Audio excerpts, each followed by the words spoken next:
to the deep dive. Today, we're looking at a tool that honestly could really change how your team operates day to day, especially if you're, say, a small business owner or maybe you manage IT for a growing company. We're diving into Microsoft Loop. Our guide today is a really insightful article. It's called Team Collaboration Using Microsoft Loop. It's written by Mr. Len Kaplan, who's the CEO of CDML. Now, if you haven't heard of CDML, they're an MSP, that's a managed service provider out in Queens, New York. They handle all sorts of IT stuff, network management, VIP phone systems, cybersecurity, compliance, cloud infrastructure like ARR, and crucially for us, they're deep into Microsoft 365 and Azure. So their take on Loop, very relevant.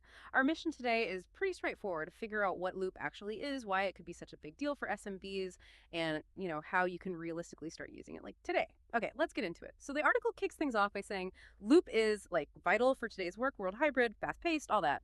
But it also calls it underutilized, which seems strange if it's so vital. What exactly is Loop, and why isn't everyone already using it? Yeah, that's a good question.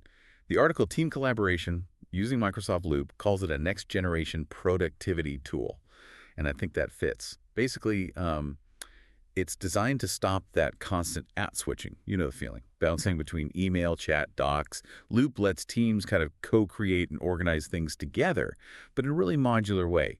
And its structure is, well, it's pretty neat. It breaks down into three main parts: components, pages, and workspaces. Okay, components, pages, workspaces. What's the difference? So components are like the building blocks. Think small, portable bits of content, task lists, maybe a checklist, tables, notes, stuff like that. Pages are sort of like canvases where you arrange these components. You can pull different ones together onto a single page. And then workspaces are the shared areas where your team actually comes together to work on these pages, all in real time. Gotcha. So components are the key pieces that move around. Exactly. And that's the powerful part the article highlights. These components, they aren't just stuck in Loop. They can actually live inside Outlook, emails, Teams chats, Word for the web documents, even OneNote notes. Whoa, okay, so you put a list in an email and it's live. Precisely. And here's the kicker. Yeah. If someone updates that list, like checks off a task in the email, it updates everywhere else that component exists. Yeah. Instantly. Yeah. So everyone's always seen the latest version. No more digging for the right file or asking, is this the updated list? It just syncs. That sounds genuinely useful because I think about small businesses, right? They're often drowning in spreadsheets, endless email chains, maybe a couple of chat apps, maybe Trello over here, Monday.com over there. It's chaotic. The article says this fragmentation causes confusion, lost time, redundant work. How does Loop cut through that specifically for SMBs? All right, it directly tackles that chaos. If you think bigger picture, it's about efficiency, reducing that mental load of juggling everything. Team collaboration using Microsoft Loop really positions Loop not as another tool to add to the pile, but as something that makes the tools you already have, well, work better together. It tries to centralize things. Okay, how? What are the, tangible benefits? Well, an article points out three main ones. First, less back-and-forth email. Think about getting feedback. Instead of 5 reply-alls, you embed a Loop component, maybe a paragraph or a table, right in the email. Everyone edits that one thing live. Okay, so you skip the whole merging different versions nightmare. Exactly. It saves so much time and confusion. Second benefit, shared context. Easily. This is huge for small teams. Everyone can see the same page, the same notes, the same plan.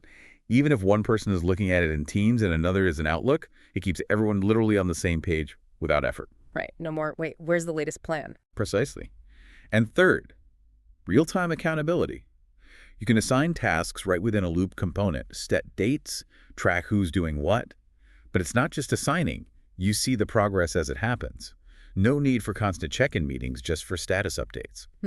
That visibility could be really powerful and makes you wonder, doesn't it, how much time is actually wasted just trying to stay aligned? It adds up fast. Minutes become hours very quickly across a team. Definitely. So those benefits make sense, but it can still feel a bit abstract. Does the article give a concrete example? How would a small team actually use this day to day? It does, yeah, and it's a really good one, very relatable. Imagine you've got, say, an 8-person team, maybe a small marketing group launching a new campaign. Lots of moving parts, right? Yep, classic scenario. Okay, so first, you'd create a Loop page for the campaign. This becomes the main hub.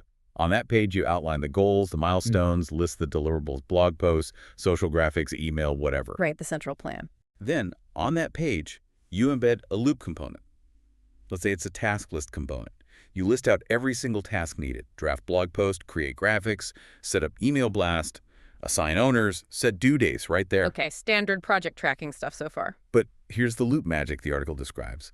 You then copy that live task list component, and you paste it directly into, say, your team's main Teams chat for the project, and maybe also into an Outlook email thread with some key stakeholders who need visibility. Ah, so the list itself is now in chat and email. Exactly.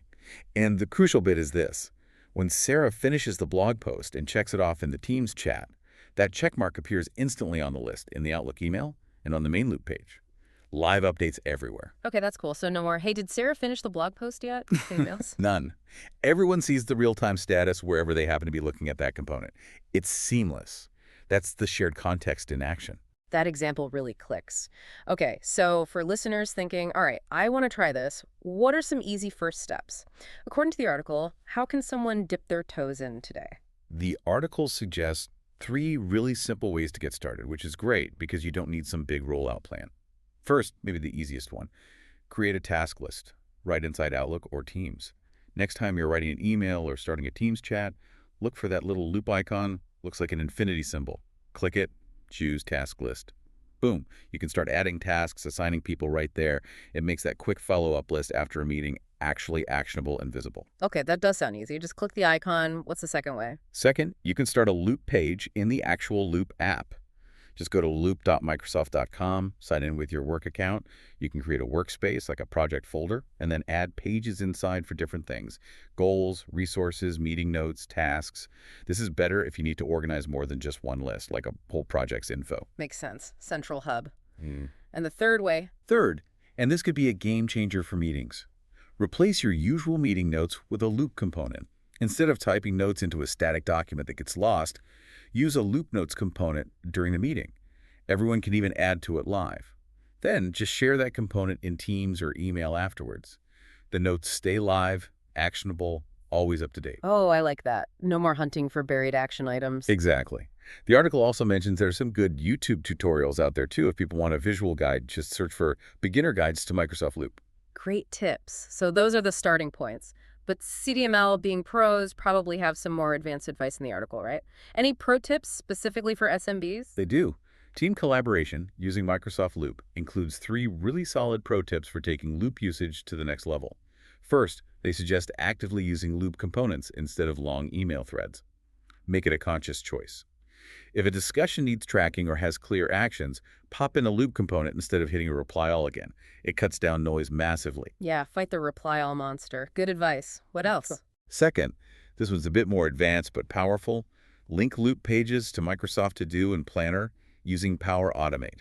Uh-oh, Power Automate. Sounds complicated for a small business. It can sound that way, but Power Automate is Microsoft's tool for connecting apps with simple workflows. You might set it up so checking off a task in Loop automatically creates a follow-up task in Planner, for example. It helps integrate Loop deeper into your existing project management if you use those tools. Reduces manual steps. Worth exploring, even for simple connections. Okay, connect the dots automatically. And the last pro tip. And finally, just very practical advice. Start small. Don't try to force everyone onto Loop overnight. Pick one project or maybe one team that's enthusiastic. Let them try it, figure out what works, build some success stories, then scale it out. Smart. Pilot project approach. Avoid overwhelming people. Exactly. Gradual adoption tends to work much better, especially in smaller organizations. This whole deep dive into team collaboration using Microsoft Loop from Len Kaplan and CDML really paints a clear picture. Microsoft Loop isn't just some extra feature. It seems like a genuinely strategic tool that, let's face it, many businesses listening probably already have access to via Microsoft 365. It looks like a real path to cutting through that information clutter, getting teams aligned faster, collaborating better, potentially without spending extra money on other tools. Yeah, and it prompts a really important question for everyone listening. Think about your own team. How much time really gets lost shuffling between apps, chasing updates, dealing with version confusion? What's one small way you could try a Loop component this week? Maybe just for meeting notes or tracking tasks in one key email thread. Could that free up even 15-20 minutes a day? It's worth considering. Absolutely. Food for thought. We hope this look at Mr. Len Kaplan's insights on Microsoft Loop via this CDML blog has sparked some ideas and maybe given you a few concrete steps to try out. Till next time.